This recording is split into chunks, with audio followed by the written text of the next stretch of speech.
Welcome to Parenting versus Podcast. We are at the beach today on vacation, kid-free. We're enjoying the ocean. I'm sure you can hear it behind us. And it's kind of special. We are actually at Laguna Beach right now. Kids jumping from big waves. We're at Laguna Beach right now, which is the same beach that we went to right after we got married in Laguna Hills at the courthouse. So it's kind of a special spot for us. Yeah, it really is. There's tons and tons of people here at this beach as we are walking, looking for a spot to sit. It's pretty, well, it wasn't really that crowded when we got here, but now it's, want to walk over here? Yeah, sure. And now it's starting to get a little crowded, but that's okay. The waves are crazy, like peaceful, even though they're super powerful. It's something that kind of brings a little bit of a peace over me. Would you say that it washes peace over you? Sure, I would say that. Yeah. But yeah, it's super peaceful, super, it like demands respect sort of deal.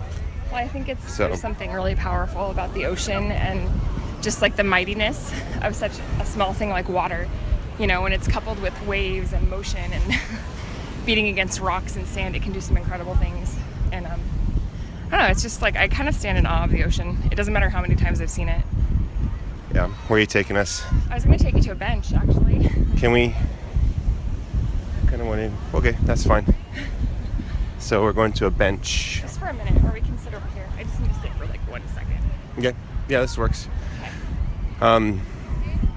Yeah, Laguna Hills, California. Sitting on is this called a boardwalk? Yes, it is. It's made of boards and it's a walk. And a walkway. That's the boardwalk. Yeah. Man, that little creeper wave really snuck up on me. Yeah, so Lindsay saw a little sailboat, a little toy sailboat buried in the kelp. And she picked it up and wanted to rinse it off, so she went over to the wave. She was chasing the wave that was going back into the ocean and didn't realize a bigger wave was coming back in from the ocean. I guess Lorenzo was trying to warn me and I did not hear him. I was like, Lindsay, and she didn't hear me, and finally last minute she heard. But yeah, this is good. We're sitting on the boardwalk, my feet are on the sand, just appreciating the ocean. I'm definitely not an ocean guy. Really? I mean, I'm an ocean guy, but I'm from New Mexico. Like, we have no ocean. You know what I mean? Like, I am not an ocean person. So this is something that it's not something I grew up with. It's not something I'm used to, but it's definitely awe-inspiring. I think that's what I was looking for, awe-inspiring. Yeah. I'm absolutely an ocean person. This is kind of a funny joke, and if my mom's listening, this one goes out to you. Apparently I was conceived at the beach, so I guess it makes sense that I'm an ocean person because that's where I came to be. Right. Thanks, Mom and Dad. Yeah. But yeah, no, it's funny because I grew up around beaches. Obviously, Oregon coast is pretty cold, but I've always loved the ocean. My grandfather loved the ocean. My aunt and uncle had a beach house in Cannon Beach growing up, so we used to go up there quite a bit and just be near the ocean, and it's very comforting to me even now. Right. It's something I love, but yeah.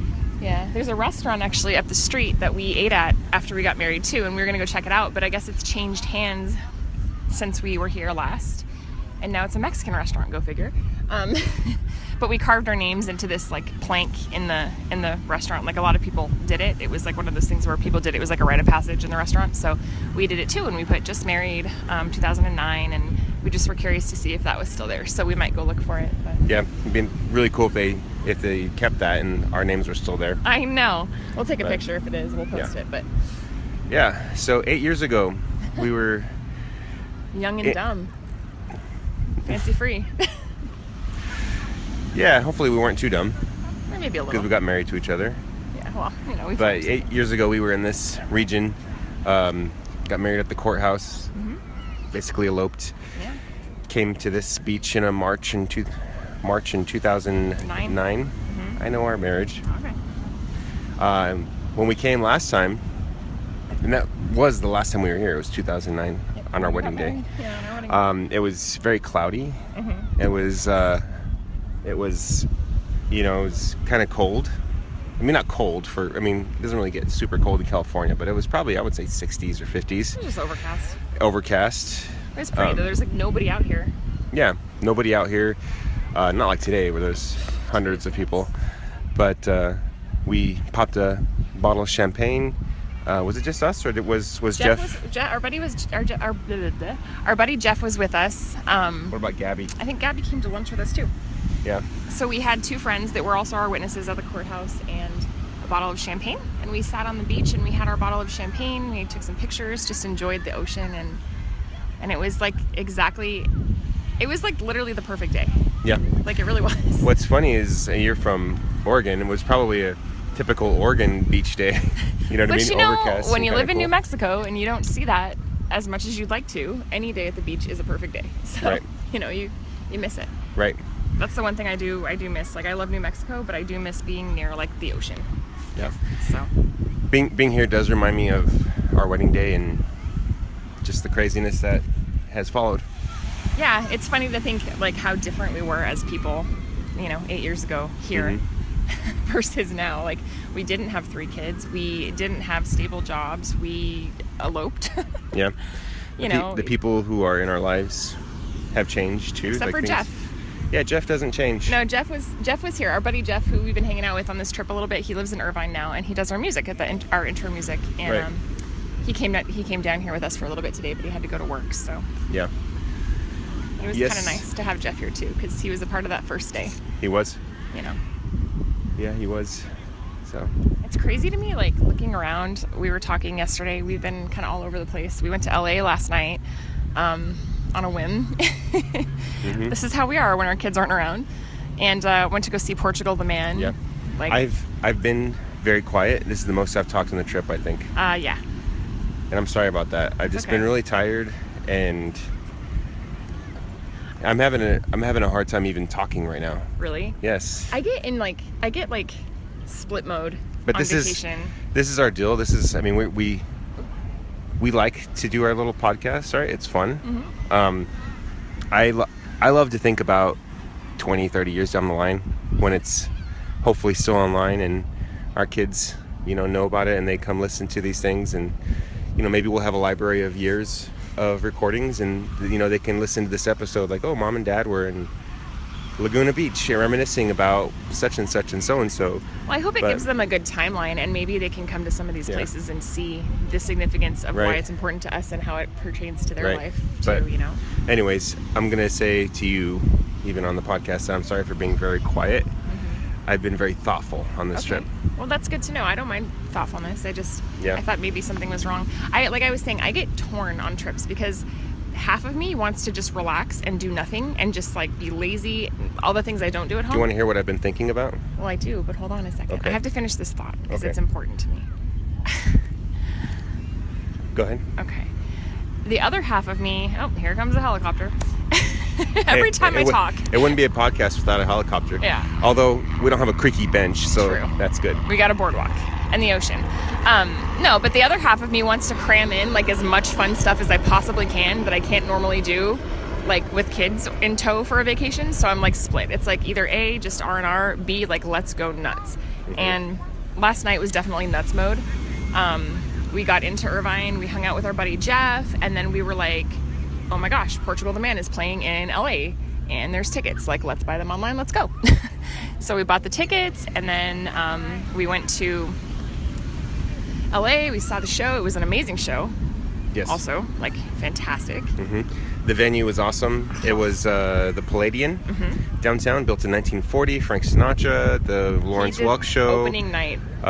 You could just, so I don't know if you were doing this, but when I was in there, so it was totally rock showed out. Yeah. But they have these chandeliers inside the venue, and I can totally picture these nice fancy tables with nice tablecloths, people dressed up in tuxedos, and women in their nightgowns, not nightgowns, but ball gowns. No, what's funny is I was talking to Jeff when he went to the bathroom, and I Googled pictures of what it used to look like, and it really hasn't changed that much. And they did have tables, and they had, it was a dinner show with a orchestra, Artie Shaw and his band. If you don't know who that is, I'm an old ass lady in my mind, and check it out. Yeah. It's some old people music, but And then when I found out Lawrence Welk filmed there, I was so stoked because I used to watch Lawrence Welk with my great grandma. That was like our thing. You can totally just picture it. Yeah. Oh, with for sure. these chandeliers, and it's like the floor is all hardwood. Probably not original, but it's definitely adds to the character.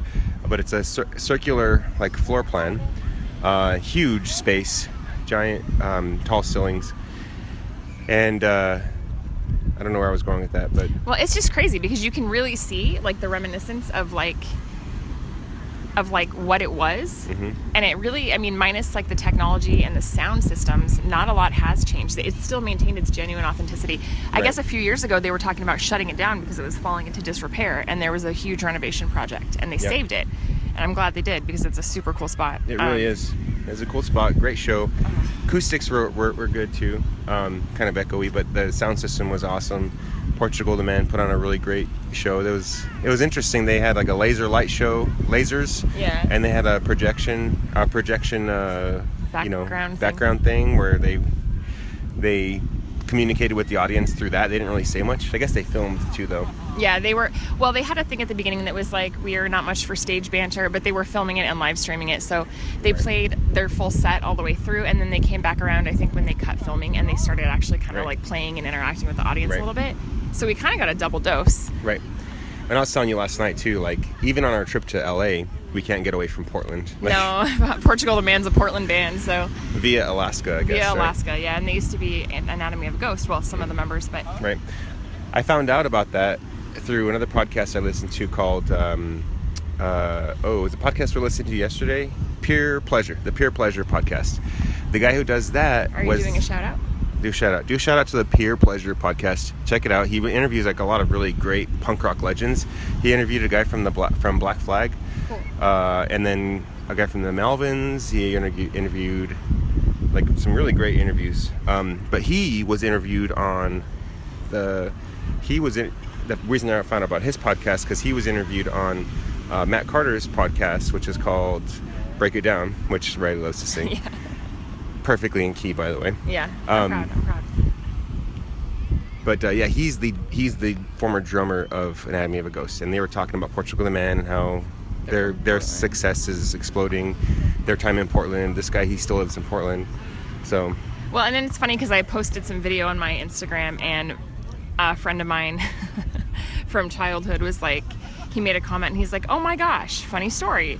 One time I was at this house in Southeast Portland, and I was totally talking trash about this band, and then come to find out I was in that band's house, sitting on that band's couch, drinking that band's beer." And he's like, and I felt really bad, but they were really cool about it. And I was like, and it was Portugal the Man. And I was like, that's really funny because that's such a Portland story. And I was just like cracking up. I was like, I find that to be like, that tickled my spirit a little. I do that a lot though.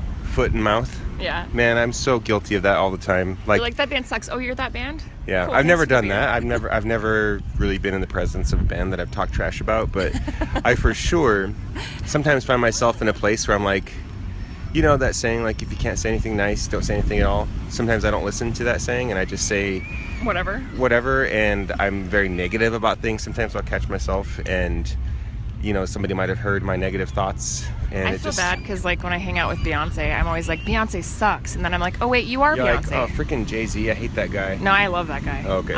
No, I'm like, Beyonce, you are terrible. Oh, I'm sorry. I didn't mean that. I didn't mean that, B. All the single ladies. All the single ladies. All the single lions. All the single lions.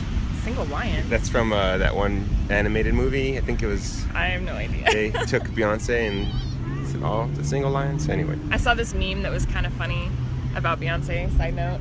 And they were like, this is that lady who sings that song to all those single ladies to get them amped up about being single. But then she goes home to Jay-Z. And I was like, kind of true. Well, she wasn't, to be fair, she was not with Jay-Z at the time. Yeah, that's true. So my favorite part of the night last night. Mm-hmm. So there's this, like, they're called the Houston Group. And they are some entrepreneurs here in LA. Oh, I thought you were going to say the Jack's Place or whatever. That's what I'm getting to. Oh, okay. It's the Houston Group. They're brothers, the three brothers, and they are designers of bars. They have all these different bars in LA that are kind of like really cool little night spot places. Mm-hmm. So I did some research, took it to the lab, as Lorenzo used to tell me all the time. Mm-hmm. Before we went to LA, and I was like, man, I just kind of want to check out this bar. It looks awesome. So basically, it's set up to look like a house, but it's a house in the 70s. So you go in and it just looks like that 70s show, like you're inside a house in the 70s. And it was super cool. So we like Googled it, and we were like, we Googled it, and we found out it was like a block away from where we were after the show. Right. So we were like, man, like, let's go check it out. Yeah. So we went in, and it was a blast and a half. Like, it literally felt like I was hanging out in the 70s. Like, we time warped back to like 1975. Like, we were hanging out at somebody's house, and like, it was just so much fun. And they were like spinning like 70s vinyl like songs. Except it got crushed by a very popular, LA downtown crowd, though. Yeah, that's true. Yeah, yeah. There's a lot of hipsters. So not the good kind. What's though. that movie? I think it was. What I'm talking about with the girls, and they're like not popular anymore. You're filling in my hole. Oh, sorry. I'm like digging the hole out. Oh, sorry. I'm pretending to be a sea animal. Oh, digging out a hole. Wow, this is a whole different side conversation. What's They're that not- movie where they're not popular they were like anymore. moms, and they go to nightlife. They want to do the nightlife, but they're in a line, and all the popular girls get let in. Oh, I don't know. Is it Tina Fey and somebody else? Oh, it might be Mom's Night Out or something. I don't know. Tina Fey and the girl from Parks and Rec. Oh, yeah, Sisters with Amy Poehler and Yeah. Tina Fey. Yeah. No, it did kind of feel like that. Like, number one, I am not super trendy anymore. Like, I'm a mom. Like, I can still get down. Don't get me wrong. Like, definitely can get down. I was not in like my full-on like going out party club gear or anything. Right. But like, I can still hang. I'm not like a regular mom. I'm a cool mom. I'm just kidding. Please don't ever. You're a cool mom that drives a Honda Pilot. Oh yeah, I know. That's the coolest. No, but like, I mean, I'm just in like jeans and my Toms and like a shirt, and I'm just like, whatever, ain't no thing. And we're just hanging out doing our thing, and like there's these like 21-year-olds there, and they're like all, excuse the French, but they're totally slutted up, and they like go to the door guys and they're like, can we come in? And it's just like, oh my gosh, like, little girl, please don't find your self-worth in this. Like, but how do you tell a 21-year-old that, Like, Yeah. that is their self-worth at that point. Not just any 21-year-old, a 1-year-old from LA. Right. I can't Right. even imagine growing up in that environment, like, and LA? yes, gosh, like, and dating and trying to like find out where you fit in the middle I of feel so much, adolescence. and that's kind of Good what I've been God. thoughtful about too. It kind of comes full circle in this conversation, but I feel so much pressure in being in Southern California. Not pressure on myself, but I mean maybe sort of, but there's so much pressure here. Like There's a tone. There's a tone. Like There's there's so much wealth around here, and everybody's chasing something. Everybody's showboating, man. Right? This is like the ultimate chase here in LA, Southern California. Well, Laguna Jeff made right fun now. of me because I called Irvine LA, but it's like all the LA area to me. Yeah, I to know. him, it's like each individual city stands and that's out. super California for him even. But like, there's just so much pressure. Like there's wealth, like beyond belief wealth, right? These beautiful houses, and We're looking at them right now. we're looking at them right now, like on hillsides. like not just any millions, but tens of millions of dollar homes, right? Right. Sitting on this hillside overlooking a beach. Everybody wants to be fit. Everybody wants to be handsome or pretty. Everybody wants to be buff. Everybody, they have their status, and this is just Part of maintaining. when we first came here, we stopped at the mall to see Jeff. Yeah, he works at the Apple store in Fashion Island. Right, and I thought in my mind, I thought In Irvine. in my mind, like, this is like the Roman Empire, like. No, totally. We have all these idols built to like these gods, like, power, wealth, Right. success, fashion, Everybody drives a German sports car. consumerism, Right. coffee, really good coffee. That's my idol probably, which the trendiest this and that. And then you have the people that try to like chase, they like celebrity chase, which is a totally different thing in itself. Like, I remember knowing this girl back in my early 20s, and she moved to LA, and she was kind of like a big fish in a little pond when we grew up. She was in theater, and she was always like the leading role, and like she was very successful, and she moved to LA because she wanted to be a model. Big surprise. And I remember it was like she moved back within like 2 years because it was just such a shock to her. Like, she realized that she was competing with literally the entire population here. And she used to try to like get invited to parties where there were famous people so she could catch her break or like, make a connection. And I'm just like, that seems exhausting to me. like living your life for other people and trying to be somebody that other people say is successful, like that's crazy. But you get sucked in though. You do though, because it's all around you all the time, and so after a while you become desensitized, and that's just how people It's hard are. not to say like, oh man, that would be nice to drive that crazy, awesome, sexy looking BMW, right? Like if somebody was going to offer that to you tomorrow, would you take it? Like it's not like you'd say no. And then we were looking at those houses in Newport Beach, right? Yeah. And I guessed, I was like, oh, that's probably a $4 million house. I was guessing. 21. It was like $20 million house.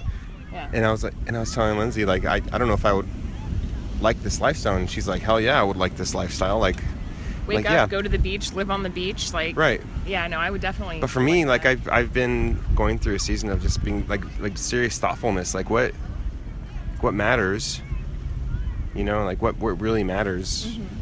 And I would like to find a way to measure like how these people are doing. Like are they satisfied? Like do they feel complete? Like, you know what I mean? Like when they're in their $21 million, it's not even a mansion. It's like probably like a 2,500 square foot, just normal house, but it happens to be on Newport Beach, right? Right. Are they looking for their $30 million mansion in some other upscale town? You know what I mean? Well, we are human beings, and naturally, we are always going to want what we don't have, even if we have a lot. Right. So I would say that it's always going to be a chase. You're never going to be content with what you have, because you're always going to look over to the left or the right, and somebody's going to have something else, and you're going to think, because you're a human being, that you want that too. Right. Because we as humans have a need to put ourselves into categories and rate ourselves to see where we fall in the line of success or where we fall. Mm-hmm. And so I think it's just a natural human thing. I don't think it's healthy though. That's like when we were looking at we went up to try to go to the observatory last night in LA, but the road was closed. Mm-hmm. So we were in the Los Feliz area. Yeah, Los Feliz neighborhood. Yeah, and that's like a big, I guess, celebrity neighborhood. Like a lot of famous people live there or whatever. And I just thought, like, how weird to be one of those celebrities and have everything and have people like driving by to see your house, like where you live. Right. Like they're buying a map to go see where you live. Like, right. That's just bizarre. Like no privacy, right? But also, like, I kind of wonder, like, people like that, when they have everything, what's left to want? Like, what do they actually want? What's next? Like, if you have celebrity and popularity and people around you all the time, maybe all you want money is peace and quiet. Mansions, you know? Or maybe you want to be president of the United States. Yeah, maybe. It's just interesting to me. We were at the Coffee Bean and Tea Leaf this morning getting coffee by Jeff's, and there's a lady that walked in, and I'm trying really hard, because I tend to like judge people. I mean, we all do, but like look at people and I just look at them and I'm like, I know all about your deal. And I'm trying not to do that, because you can't judge a book by its cover ever, and you shouldn't. But there's a lady that walked in, and she was very stereotypical Southern California, you know, Botox, fake boobs, fake tan, fake teeth, fake hair. And I was just like looking at her, and I was just thinking, like, how sad. Because I don't know that there was anything left of the original person there. Mm-hmm. And I just thought, I wonder how this woman got to this point where she thought that she needed all of this stuff just to be acceptable. You know? Right. And I wouldn't want that. Like, that's not something that I would want. I wouldn't want to, like, have to change my entire body and my face to make myself feel okay with looking in the mirror every day. Mm-hmm. But for some people, that's, you know, that's where they're weak. That's life. It's just, it's sad though. It's sad. It's life for them. So I don't know. But then like we feel bad, but maybe they're feeling bad for us. I don't know. Yeah, who knows? But what's the right way to live? I think that's like the human just question. Like, how do I live? What do I do? You know what I mean? That's the reflection of the human condition. Like, we try to find meaning. Right. In something. Yeah. What were we talking about this morning? Oh, how people get really pissed off about immigrants and how they kind of they take a little bit from our society, like the government or whatever, and how it might slightly make your piece of the pie slightly smaller. Yeah, make your piece of the pie slightly smaller. But you still have enough. You still have a giant piece of the pie, and they're just taking a little sliver of that pie. They're taking a tiny bite. And that makes you feel uncomfortable. Like you don't want to share at all. And it's that mentality. You want all the pie, even if you can't finish it yourself. You still want it because it's your pie. I want to say it's American. I want to say maybe it's just being human, but we we don't want to share. We don't want to help each other. We don't want to. I mean, I don't want to say just we as overarching like all of us, but I think it's very human to want to take everything and just kind of not leave anything for anybody else, right? Well, because we can always justify why we're the most important, or why we need it more than that person. Yeah. You know. But yeah, I think that really has been the theme of the year, like we've been talking about, is having enough. Right. What is enough? What is too much? What is too little? And what is enough? And how do you lovingly help people have enough when you either feel like you don't have enough yourself, or you have too much yourself and it's hard for you to share. Yeah. And how are you happy with your enough simple home in Albuquerque, New Mexico? Yeah, I mean, there's been a lot of reflection this year on that for us, but right. It's just so funny because I feel like we have had a lot of introspective journeys this year. Like I was telling Lorenzo, I feel like this year for me has been a year of I don't want to say healing, but like closure.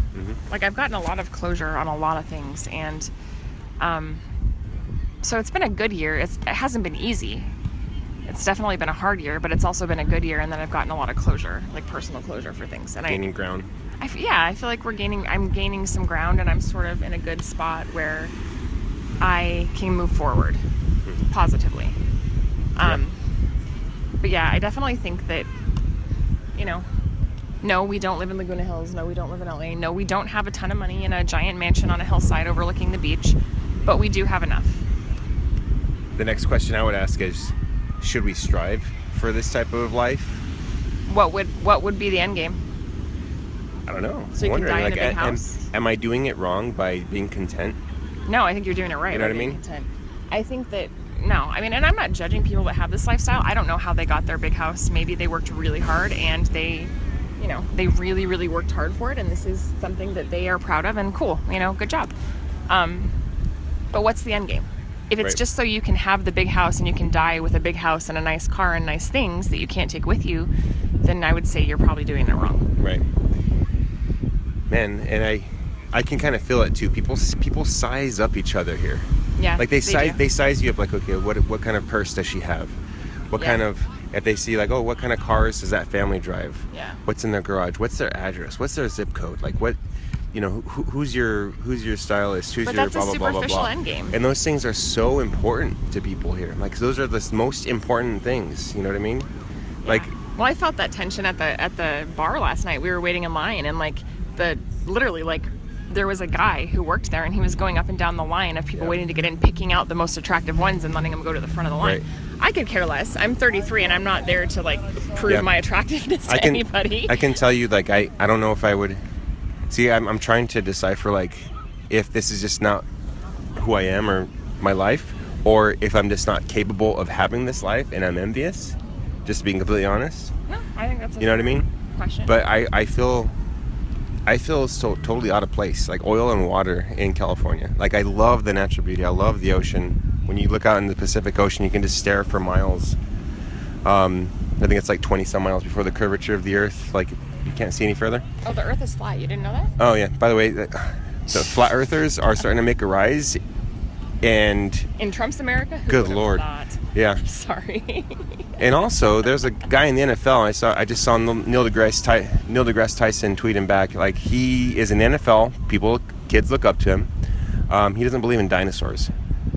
He doesn't believe dinosaurs ever existed. Okay. So, anyway, wow, that's being in California, I can appreciate the natural beauty. I think it's gorgeous here. But what humans have done with this place, it just. I don't know. I feel so uncomfortable with just so much excess, so much wealth, so much like I've told you before. Like I feel like I can kind of feel feelings. I guess I don't know. It sounds kind of weird. No, you're empathetic. Some people pick up on that stronger than others. And I can just intuition. Right. I can just feel this just hurt. Like this is it's not ever going to be. They're never going to accomplish what they want. At least maybe that's what I'm thinking.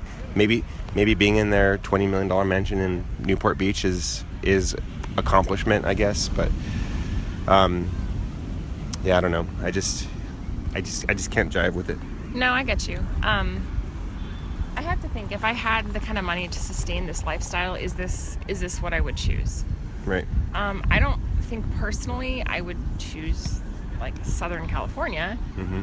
But would I choose to have a bigger house? Maybe. Would I choose to have nicer things? Probably. So at what point is it like a slippery slope into something where you become this discontent person that's always chasing stuff? Right. You know, where because you're like, you know, one minute you have enough and you have food and you feed your family and you have shelter and it's good. You have things that work. They're not the nicest, but they're functional and they're all right. At what point do you decide that you deserve way more than other people and then it becomes a problem? Right. I feel like there's a lot of sadness and a lot of brokenness. Like, I look at... See, and there is in Albuquerque too, though. There is, but it's a different brokenness, though. I can see despair in both ways, how it could happen. Yeah, I mean, I don't know. It's a different type of broken, though, I think, versus, like, this and, like... I don't know. Yeah. They're from Oregon. I know. So, but yeah, I got you. And then, you know what's funny, too? When I meet people who are from here, you know, a lot of times the first question you meet somebody's like, oh, what do you do? I'm like, oh, I'm a teacher. I teach special ed in probably the poorest high school in Albuquerque. Yeah. Albuquerque being the poorest state in the country. And yada, being yada. in the poorest. I mean, and you get people's sympathy, and they're just like, feel bad for you. And I'm like, I don't know. I don't feel bad for me. Should I feel bad for I'm me? okay. Like, I'm all right. I'm good. But by their standard, you're not. And I'm so okay. you start to question, are you all right? And I always get the comment too, like, oh, teachers don't make much. I'm like, yeah, you don't have to tell me twice. But I mean, I'm okay with my life. Like, I'm okay right now. I mean, a lot of times I'm not. Just to be perfectly honest, I'm not. This summer has been proof for that, for me. Is a lot of times I'm not okay. Right. But there's a lot of times when I am. Mm-hmm. You know what I mean? I do. Like the extra hours I get to spend with our kids, I'm okay with it. Yeah. When at the end of the school year, when I have my students come up to me, and they don't have to be there. It's the last day of school. We told them, hey guys, don't come to school. It's a school day, but don't come. You don't have to be here. And my students come anyway, and they say, we just wanted to say hi to you, Mr. Dominguez. You were our favorite teacher this year. You know what I mean? Yeah. It just, awesome. And I've only been there 1 year, but I could just imagine how rewarding that is to see students graduate, you know? Mm-hmm. Mm-hmm. And there are some teachers who have told me, like they'll have kids come back and say, the only reason I graduated was because of you. Like, that means something, I think. So, well, that means that you've made an impact. Yeah. And I guess we can stop talking about this, but yesterday we were driving in Newport Beach, and this black Ferrari pulled up, and you see this guy, and of course, like, just like you were talking about, like, just all sorts of thoughts come in your mind. Like, I started coming up with his whole life story. Right. On the Like, spot.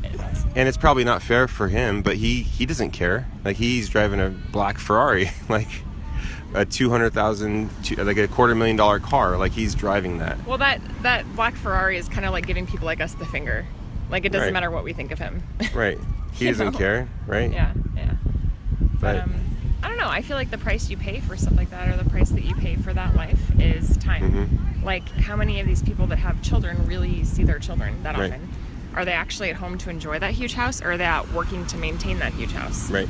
Or to pay for the private school their kids go to, or to pay for their wife's Botox, or to make sure their wife can have the newest, nicest purse and things and shoes. And I mean, I can only imagine that one of those things leads to another, and then after a while you're just in this big expensive hole that you can't get out of because you're too busy trying to make money and maintain it.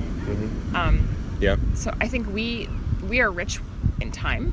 Mm-hmm. We are rich with, like, the time we spend with our kids. We are rich with a relationship. I also think a lot of people look how far the water's coming. I know.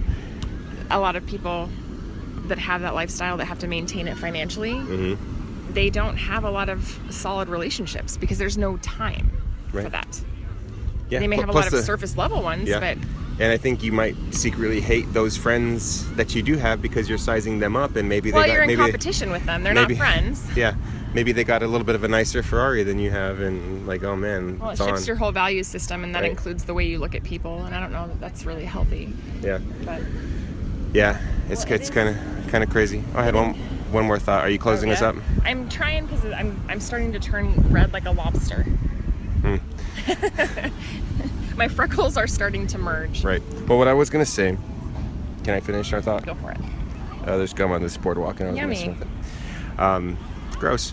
All right. So, a couple of the words that have been coming through my mind as I just ponder and meditate and pray and just think on things is balance.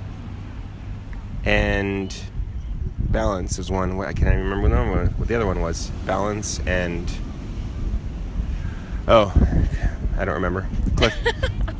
I guess it wasn't that important, but balance for sure is one. Like life is about balance, as far as I can see, right? Mm-hmm. And it's a little bit about another word that left me, but it'll be a cliffhanger. I'll remember it for next time.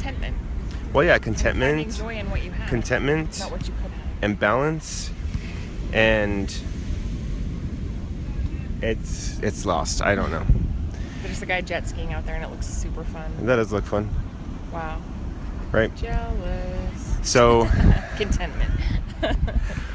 We'll probably do another one before this trip's over. You think? Yeah, we're gonna head to Palm Springs. Right now actually, and we may do one there. Yeah. Okay. So. Thanks, guys, for listening. Wherever you are, thank you, kids, for listening to us in the future kids. Say hi to your robot wives to us. We don't want robot grandchildren. We want real ones. Say hi to our cryogenically frozen heads. Ooh, in jars. Mine won't be there. I'm getting cremated. I don't want to live forever. Yeah, but, gross. No, we're stopping the conversation right whatever now. Because that could go on forever and ever. That's true. It could. And we could talk about that forever and ever. Maybe later in Palm Springs. Right. But yeah, you guys have a good one. We are out. Stay content with what you have. Yeah, from Laguna Beach. Peace.